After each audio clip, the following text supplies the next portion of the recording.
गुड़गांव में अभी global city आ रहा है और विजन सिटी आ रहा है। ये दोनों जिस दिन ऑन ग्राउंड आ गए, मैं इंडिया की बात नहीं करूँ, मैं गुड़गांव की बात करूँ ना, वो पूरा एशिया पैसिफिक का एक हब होगा। राउंड द इंडिया क्या बोले, हम तो राउंड द वर्ल्ड बोलते हैं, बिकॉज एक सोसाइटी है सेंट्रल पार्क, उसमें 42 देश के लोग रह रहे हैं। दूसरा, जॉब क्रिएशन की बात करूँ तो आज गुड़गांव में सिर्फ साइबर सिटी में करीब 2.5 लाख एम्प्लॉय काम कर रहे हैं। पता है, ये ऐसा अंडरडॉग एरिया था ना कि पता नहीं, मुझे आज तक समझ नहीं आया कि इसका डेवलपमेंट हुआ क्यों नहीं था। ये दिल्ली बॉर्डर से लगा हुआ है, नॉर्थ दिल्ली बॉर्डर से कनेक्टेड है। सोनीपत और कुंडली ना, मतलब जो सोनीपत उसका डिस्ट्रिक्ट होता था ना, आज सोनीपत खरखोदा की वजह से जाना जाएगा। मतलब मैं तो सरप्राइज हूँ कि वहाँ पे छोटे छोटे घर से, जो कि 150-200 गज का घर, वहाँ पे से 1.5 लाख 2 लाख रुपए किराया आ रहा है। लेकिन वहाँ पे डिमांड और सप्लाई में गैपिंग नहीं है, इसको गैप अप बोल रहे हैं। हेलो दोस्तों, आप सब कैसे हैं? आप सबका स्वागत है हमारे इस चैनल पर। और आज फिर एक बार हमारे साथ पीयूष सर हैं और आज हम बात कर रहे हैं 5 best emerging hotspot of Delhi NCR. तो पीयूष जी, पहला कौन सा होगा हमारे बेस्ट? देखिए, पहला और दूसरा हम इसको डिवाइड क्यों कर रहे हैं? देखिए, सबका अपना पसंद होता है। राकेश जी, हम इमर्जिंग की बात करते हैं ना, तो हर एक कस्टमर होते हैं, उनका प्रेफरेंस बिल्कुल अलग होता है। यदि हम दिल्ली एनसीआर के सराउंडिंग की बात करें तो आप देखिए, दिल्ली को यदि हम सेंटर करते हैं तो सिर्फ इतना सराउंडिंग आप देख लीजिए, सारा अपने आप में इमर्जिंग है। पहला आप देख लीजिए गुड़गांव, मुझे लगता नहीं कि नॉर्थ इंडिया में से बेटर कोई और है। गुड़गांव में जो डेवलपमेंट अभी हो रहा है और जो होने वाला है, नेक्स्ट लेवल है। मतलब अभी एक न्यूज़ आया था कि गुड़गांव में एक घर बिका है, वो 190 करोड़ का था, जो कि राउंड द वर्ल्ड यदि हम बात करें तो सबसे नहीं है। एक तरह से लोगों के लिए ये भी तो हो सकता है इतना महंगा, तो मार्केट इस सबके लिए है फिर? हाँ, देखिए, मार्केट सबके लिए क्यों नहीं है। आज से इंडिया जो था, पहला ट्रिलियन इकोनॉमी जो बना था 2008 में बना था। उससे पहले तो 1 ट्रिलियन इकोनॉमी भी तो नहीं था ना। सेकंड ट्रिलियन इकोनॉमी बनने में ना सिर्फ 7 साल लगा। 2014-15 में इंडिया जो था सेकंड ट्रिलियन इकोनॉमी बन गया था। उसके 6 या 7 साल के बाद ना इंडिया 3 ट्रिलियन इकोनॉमी बन गया था, जो कि 2021-22 का था। और मजे की बात है कि ये टाइमिंग कोविड का भी था। तो देखिए, होता है क्या ना, और लास्ट ईयर न्यूज आ गया था कि इंडिया 4 ट्रिलियन इकोनॉमी बन चुका है। एंड हम लोग उम्मीद कर रहे हैं कि इंडिया 2031 से पहले ना 7 ट्रिलियन इकोनॉमी होगा। 2031 से पहले तो जो ग्रोथ है ना, वो बहुत तेजी से चेंज हो रहा है। आज के समय में हम इंडियन मार्केट की बात करते हैं तो शायद आप 25 साल पहले चले जाए तो लोगों के पास बहुत सारे साधन नहीं होते थे। बहुत कम लोग ऐसे थे जिनके पास गाड़ियाँ होती थी। आज आप देखिए, दिल्ली में चलने की जगह नहीं है। तो आपके हिसाब से पहले पर गुड़गांव में? तो गुड़गांव जो है टॉक ऑफ द टाउन है। अगले 3 से 4 साल या 5 साल में आप एज्यूम करें ना, तो दुबई और सिंगापुर ये सबसे बेटर होगा। रीजन क्या है कि अभी जिस तरीके से लास्ट 2-3 साल में गुड़गांव में लॉन्च हुआ है, कोई भी बिल्डिंग बताइए जो कि 42 फ्लोर से कम का हो, क्लब हाउस कोई भी बताइए जो कि 1,00,000 स्क्वायर फीट से कम का हो, सब लोग अल्ट्रा लग्जरी की बातें कर रहे हैं या नहीं कर रहे हैं। एक काम करते हैं कि भाई आप करके एज्यूम करिए कि जितने सारे सेक्टर पे है, चाहे वो द्वारका एक्सप्रेस वे हो, चाहे गोल्फ एक्सटेंशन हो, चाहे कहीं पे भी जाइए आप, जो बिल्डिंग तैयार हो गया 42 फ्लोर, 45 फ्लोर, 50 फ्लोर का है, glass facade, world class architect, world class designing, कैसा लुक आएगा? बिल्कुल एक वर्ल्ड क्लास लुक आएगा ना। तो और सबसे बड़ी बात है कि गुड़गांव में अभी ग्लोबल सिटी आ रहा है और विजन सिटी आ रहा है। ये दोनों जिस दिन ऑन ग्राउंड आ गए, मैं इंडिया की बात नहीं करूँ, मैं गुड़गांव की बात करूँ ना, वो पूरा एशिया पैसिफिक का एक हब होगा। तो डेवलपमेंट देखिए यहाँ पे है, तो गुड़गांव तो नो डाउट नंबर 1 पे है। मैं राउंड द वर्ल्ड की बात करूँ तो फॉर्च्यून 500 में 350 कंपनी गुड़गांव में है। बिल्कुल 350 कंपनी जो गुड़गांव के अंदर काम कर रही है, उसके एम्प्लॉय कहाँ से आ रहे हैं? राउंड द इंडिया क्या बोले, हम तो राउंड द वर्ल्ड बोलते हैं, बिकॉज एक सोसाइटी है सेंट्रल पार्क, उसमें 42 देश के लोग रह रहे हैं। तो मतलब आपसे मैं ये कहना चाहूँ कि अगर 5 पॉइंट में गुड़गांव को अगर आप डिफाइन करना चाहोगे तो 5 कौन सा पॉइंट होगा जिसके ऊपर में एक आम आदमी के लिए, एक इन्वेस्टर्स के लिए और एक बाहर के कंट्री में जो रहने वाले लोगों के ये लगे कि नहीं चलो गुड़गांव में ये 5 पॉइंट। देखिए, सबसे पहला पॉइंट क्या है कि अभी इंडिया जो है, मैं इंडिया की बातें कर रहा हूँ अभी, कि इंडिया में ना जो भी एनआरआई थे पहले, जो भी है, उनको वो आप लौट चले वाला कॉन्सेप्ट आ गया है। अब वो इंडिया आना चाहते हैं। तो इंडिया आना चाहते तो देखिए, जो आज से 25 साल 30 साल पहले जिस तरीके से इंफ्रा में रहते थे, आज वो इंफ्रा नहीं है। लोगों को भी अपना एक घर चाहिए। देखिए, मुझे अपने देश से प्रेम है, लेकिन मुझे घर भी तो चाहिए ना। तो उनका पहला पसंद जो आता जा रहा ना, जो भी इंडिया का मेजर सिटी है, चाहे वो बैंगलोर हो, चाहे वो मुंबई हो, चाहे वो गुड़गांव हो, चाहे वो हैदराबाद हो या चेन्नई हो, इस तरह की जगहों पे ज़्यादा हो रहा है जो मेट्रोपॉलिटन है। दूसरा, जॉब क्रिएशन की बात करूँ तो आज गुड़गांव में सिर्फ साइबर सिटी में करीब करीब 2.5 लाख एम्प्लॉय काम कर रहे हैं। इसके अलावा आप गोल्ड फ्लोर सेक्शन से देखें तो कंप्लीट मिक्स यूज लैंड है, जहाँ पे ऑफिस और घर का पूरा मिक्सिंग है। देन हम सेक्टर 74A और 75A में जाते हैं तो वहाँ पे DLF एक बहुत बड़ा लैंड पैच है जो कि ऑफिस यूज होगा ही होगा। देन हम ग्लोबल सिटी की बात करते हैं जो कि 1008 एकड़ का है। प्लस इसका जो सराउंडिंग एरिया है ना, वहाँ पे भी बहुत तेजी से बदल रहा है, जैसे कि मानेसर हो गया, सोना हो गया। तो यहाँ पे भी तो एक इंडस्ट्री का तो हब ही है ना, और सब कुछ क्या है विद इन 10 मिनट 15 मिनट के रिच पे है। प्लस लाइफ स्टाइल देखिए, आज दिल्ली जिस तरीके से डिटोरिएट हुआ है बिकॉज अपने इंफ्रा को लेकर के, ट्रैफिक को लेकर, उसका बेनिफिट तो गुड़गांव और नोएडा को ही मिला है ना। ये तो हो गई पहली। अब बात करते हैं दूसरे नंबर की। देखिए, दूसरे नंबर, देखिए हम नंबरिंग नहीं करते।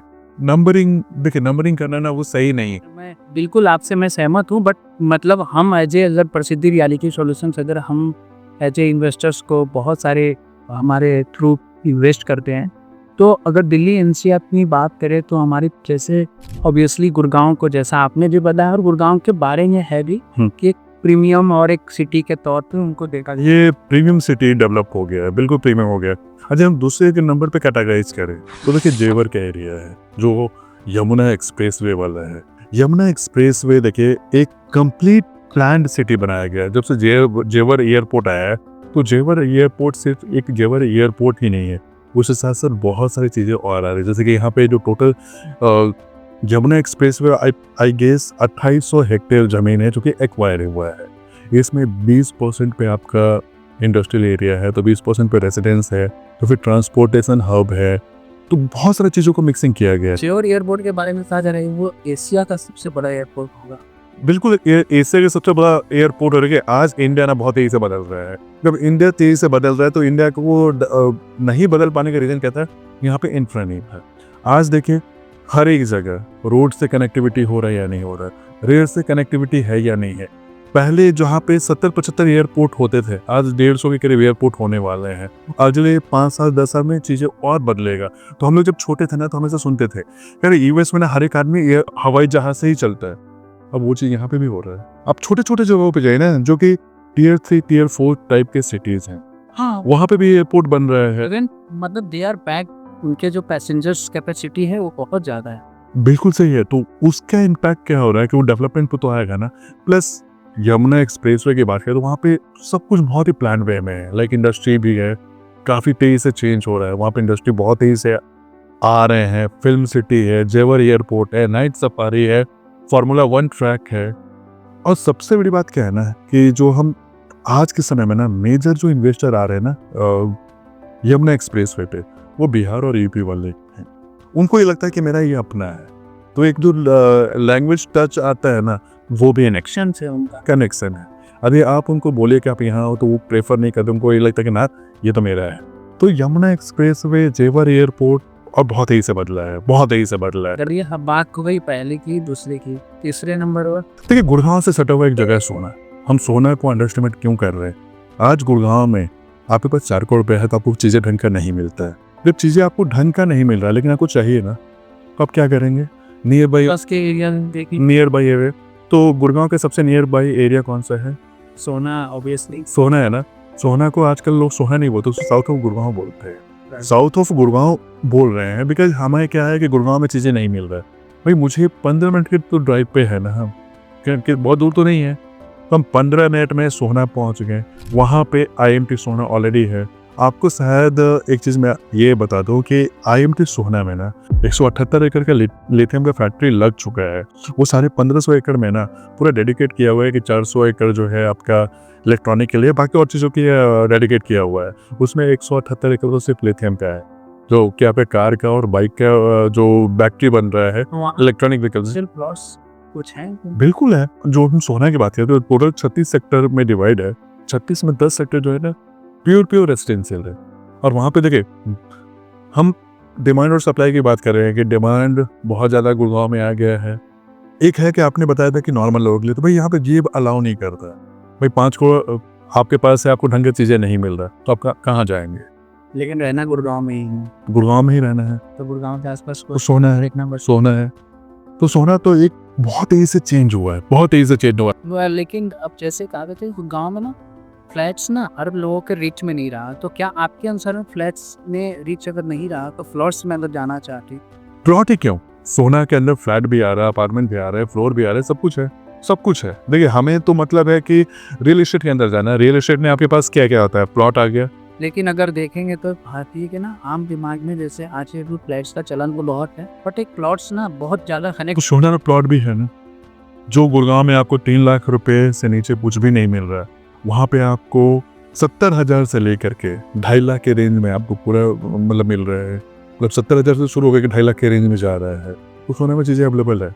और जो वही लोग सोना जा रहे हैं जो कि गुड़गांव नहीं ले पा रहे हैं, लेकिन डिमांड है, बहुत ज़्यादा डिमांड है, सप्लाई का शॉर्टेज हो गया है, तो इसलिए वहाँ पर डिमांड क्रिएट हो रहा है। और इसके अलावा अभी आपका 3 शहर हो गया, चौथा शहर हम लोग ना अभी बार बार भी बोल रहे हैं कि देखिए अभी एक नया एरिया तेजी से बदल रहा है, और वो एरिया जो तेजी से बदल रहा है ना, वो है सोनीपत, कोंडली, खरखोदा।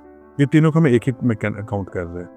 पता है ये ऐसा अंडरडॉग एरिया था ना कि पता नहीं, मुझे आज तक समझ में आया कि इसका डेवलपमेंट हुआ क्यों नहीं था। ये दिल्ली बॉर्डर से लगा हुआ है, नॉर्थ दिल्ली बॉर्डर से कनेक्टेड है।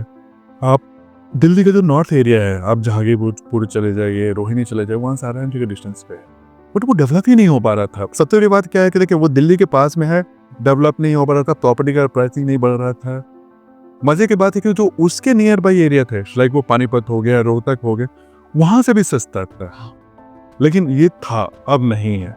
अभी आपको एक जब से ये रोड आया है ना, कुंडली मानेसर पलवल हाईवे जिसको बोलते हैं, वो आया ना, चीजें को बदलना शुरू कर दिया। अभी जो जब से दिल्ली अमृतसर कटरा एक्सप्रेस वे आया, उससे उस एरिया का चेंजिंग शुरू हो गया। वहाँ पे देखिए 3 कनेक्टिविटी है। पहला जो है 334B जो नेशनल हाईवे है, अमृतसर कटरा एक्सप्रेस वे, वो कुंडली मानेसर पलवल हाईवे, ये तीनों के साथ साथ ना वहाँ पे एक जगह अभी डेवलप हुआ है, उसका नाम खरखोदा है। खरखोदा एक ऐसा जगह है जहाँ पे 800 एकड़ में मारुति ने अपना प्लांट लगा दिया है। लगाना नहीं, लगा दिया है, करीब 25,000 करोड़ रुपये उसमें लगा दिया है, और अगले 3-4 साल में 2-2.25 लाख रुपए और 2.25 लाख करोड़ रुपए और लगाने वाले हैं। 24,000 करोड़ रुपए लगा चुके हैं, 2 लाख करोड़ या उससे ज़्यादा लगाने वाला है अगले 3 से 4 साल में। टोटल IMT खरखोदा जो है करीब 3200-3300 एकड़ का है। सेकेंड फेज उसका शुरू हो रहा है। जब सेकेंड फेज शुरू हो रहा है तो ऑब्वियसली डिमांड आ रहा है, तभी तो बन रहा है ना। खरखोदा का मास्टर प्लान तैयार हो गया है, जो कि 2041 का मास्टर प्लान है। जो 2041 का जो मास्टर प्लान है ना, वो है। यहाँ पे भी क्या है कि आपका कोई भी रोड 60 मीटर, 24 मीटर, 12 मीटर और 9 मीटर इसके ऊपर बेस्ड होगा। आपके यहाँ पे भी आपका पब्लिक यूटिलिटी एरिया हो गया, देन आपका कमर्शियल एरिया हो गया, रेजिडेंशियल एरिया हो गया, और मजे की बात है कि इंडस्ट्रियल एरिया। मैं खरखोदा पे बुलिस बहुत ज़्यादा इसलिए भी हूँ कि मारुति अपना इकोसिस्टम लेकर चलता है। ये मारुति का ना, ये एशिया का सबसे बड़ा प्लांट है और वर्ल्ड का 3rd सबसे बड़ा प्लांट है। जब यहाँ पे एशिया का सबसे बड़ा प्लांट आ रहा है और असेंबल पॉइंट है ये, तो मारुति के करीब ना 4,000 के करीब और उसकी कंपनियां हैं जो उसके असेंबलिंग में पार्टिसिपेट करती है, जिसमें 15-20 तो ऐसी कंपनी है जो कि पब्लिक लिमिटेड है, जिसका मार्केट शेयर मार्केट में लिस्टेड है, चाहे वो मदासन सुमी हो, चाहे वो यूनो मिंडा हो, चाहे वो JBL हो, नाम लीजिए सब कुछ है। JBM हो, जय भारत मारुति जो है, आप नाम लीजिए, सब कुछ यहाँ पे है। तो ये अपना तो सारा प्लांट लगा रहा है ना। एंड जब हम एक मारुति की बात करते हैं तो मारुति के अंदर जो एम्प्लॉय काम करेगा, वो इंजीनियर जो होंगे वो इंडियन भी होंगे, बाहर के भी लोग होंगे, उनके लिए रहने के लिए जगह कहाँ है? आसपास एरिया ही डेवलप करें, तो उसके आसपास में, बिकॉज खरखोदा में इतना चीजें आ रहा है, तो सोनीपत और कुंडली ना, मतलब जो सोनीपत उसका डिस्ट्रिक्ट होता था ना, आज सोनीपत खरखोदा की वजह से जाना जाएगा। मतलब जो सोनीपत एक डिस्ट्रिक्ट था, आज वो सोनीपत का वैल्यू ना खरखोदा की वजह से होगा, ना कि खरखोदा के क्या सोनीपत की वजह से होगा। सोनीपत के अंदर बहुत सारे इंस्टीट्यूट है, कॉलेजेस है, बट सोनीपत एक तरीके से फिर से दब रहा है, खरखोदा अब आ रहा है। कुल्ली माने सर जो कुल्ली की बात करते हैं हम, तो कुल्ली का भी वही है सपोर्ट सिस्टम है, बिकॉज वो दिल्ली से जुड़ा हुआ है। खरखोदा का प्लांट है, केएनपी का नाम ही कुल्ली से शुरू किया गया है। अभी खरखोदा का वही सिचुएशन है जो 1983 में मारुति के साथ में था, कि जब मारुति ने 1983 में अपना प्लांट शुरू किया। देखिए बिल्कुल सही बात है। देखिए वो एक, मैं खरखोदा को ना एक फ्रंटियर मार्केट बोल रहा हूँ अभी वहाँ पे कुछ नहीं हुआ है।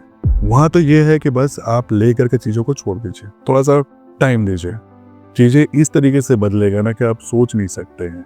मतलब मैं तो सरप्राइज हूँ कि वहाँ पे छोटे छोटे घर से, जो कि 150-200 गज का घर, वहाँ पे से 1.5 लाख 2 लाख रुपए किराया आ रहा है। बिकॉज वहाँ पे डिमांड और सप्लाई में गैपिंग नहीं है, इसको गैप अप बोल रहे हैं, गैपिंग नहीं बोल रहे हैं, गैप अप बोल रहे हैं। बहुत और ये 5वां पॉइंट कौन सा होगा? देखिए 5वां में ना बहुत सारा है। हम फरीदाबाद को भी काउंट कर सकते हैं, मानेसर को भी काउंट कर सकते हैं, गाजियाबाद को भी काउंट कर सकते हैं। अभी तो लेकिन अगर इनमें बेस चुनना हो, Faridabad always.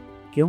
Again south Delhi से कनेक्टेड है, गुड़गांव से कनेक्टेड है, रोड पूरा कनेक्टेड है। जो आपका दिल्ली जो फरीदाबाद भी अच्छा बेनिफिट मिलने वाला है एयरपोर्ट के हिसाब से। जेवर एयरपोर्ट के साथ आपका जो कुल्ली मानेसर पलवल हाईवे है, उस पे तो फरीदाबाद तो कनेक्टेड है। फरीदाबाद हमेशा अंडर एस्टिमेट क्यों रहा है? क्योंकि फरीदाबाद जबकि काफी देखिए 2-3 चीज़ें समझने की ज़रूरत है, उसको अंडर एस्टिमेट नहीं बोलते हैं। आज वहाँ पर भी ज़मीन ना 1 लाख 1.5 लाख 1.25 लाख रुपए गज हो चुका है, तो अंडर एस्टिमेट मत बोलिए। दूसरी बात क्या है कि फरीदाबाद में देखिए क्या था ना कि वो एक मैन्युफैक्चरिंग हब था, और मैन्युफैक्चरिंग हब में ना मैक्सिमम एम्प्लॉयज होते हैं ब्लू कॉलर वाले होते हैं।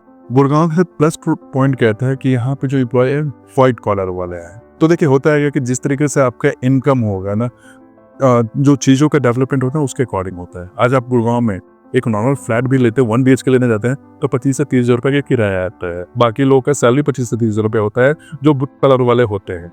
यही फ़र्क है। तो फर्क साफ है। ये 5 इमर्जिंग जो इन्वेस्टमेंट हब है दिल्ली एनसीआर, आप लोगों से जानना चाहूँगा अगर कुछ आपके क्वेरीज हैं तो आप हमें कमेंट में बताएं, और हमारे दिए हुए नंबर पे भी संपर्क करके हमसे और भी चीज़ों को जानकारी ले सकते हैं। इसके साथ ही 100। Thank you.